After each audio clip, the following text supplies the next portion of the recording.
Hello, this is Rick Hoeben with classroom configurations that I would use with respect to a group classroom overall and then as subgroup. Please turn on your speakers for my narration. You should already have them on if you hear this, and enjoy. Thank you.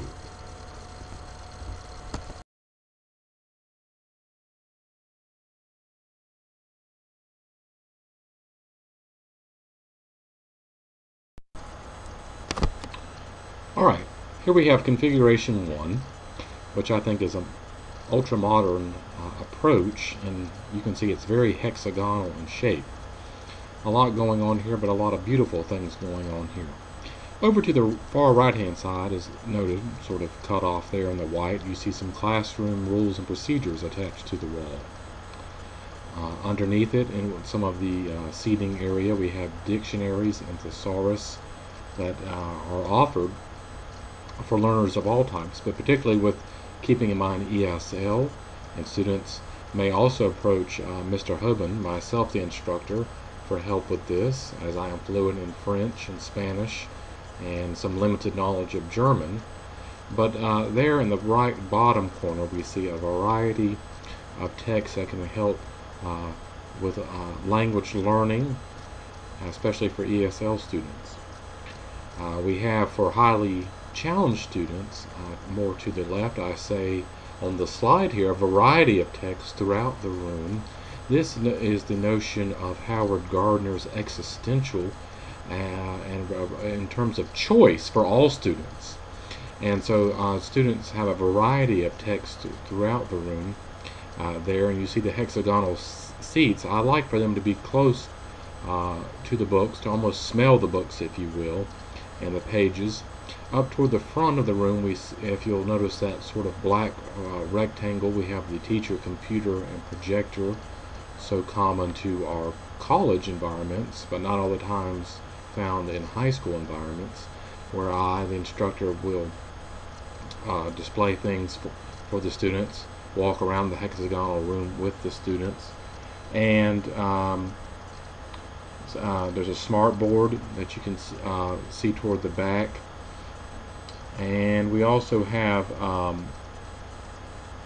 variety of books that are challenging in terms of scholasticism, and we're going to talk more about that in configuration 2.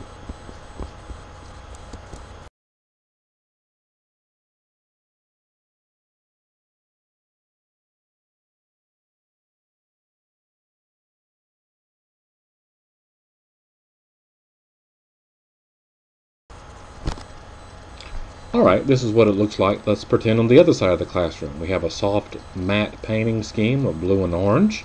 Toward the back right hand corner we have computers, where students will later type full-on drafts of essays, and still in that grouping be able to work with each other should they need to. Toward the bottom of the forefront of the screen we see obviously a mat where students can jump around, create letters. We also have word walls. We said from configuration 1, an inclusion teacher. We are approaching, or I should say we are utilizing the word walls. I also like from our textbook, Kylene Beer's textbook, that is, chapter 9, the words, the scrolls, where we can learn about vocabulary.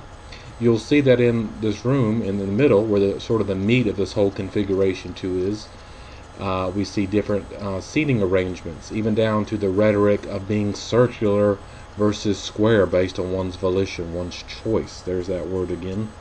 And we have students paired up in usually pairs of 4s, and we get together and we bounce ideas off of each other. It's a community.